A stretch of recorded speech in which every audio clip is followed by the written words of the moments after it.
आज जालना शहरामध्ये अवैध गॅस सिलेंडरचा वापर करण्याच्या अनुषंगाने माननीय जिल्हाधिकारी महोदय यांच्या आदेशानुसार, त्यांच्या सूचनेनुसार आमचे पुरवठा अधिकारी श्री जाधव यांनी जी आज तपासणी केली आहे अंबड चौफुली भोकरदन नाका या ठिकाणी, तर त्यामध्ये त्यांना टोटल असे 30 गॅस सिलेंडर दिसून आले, जे की कमर्शियल यूजमध्ये वापर करण्यात येत आहे, परंतु ते घरगुती म्हणून त्याला अनुज्ञेय होते.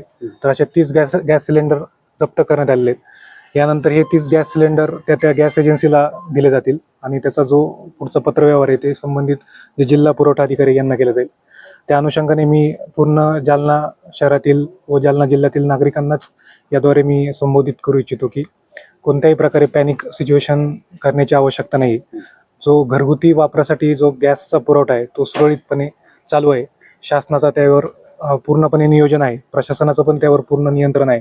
त्यामुळे कुणी याप्रमाणे कुठल्याही पॅनिक सिच्युएशन किंवा कुठल्याही अफवावर विश्वास ठेवू नये आणि विनाकारण जे गॅस सिलेंडर आहे त्याचा अवैधरित्या साठा करू नये असं मी सगळ्यांना सूचित करू इच्छितो. धन्यवाद.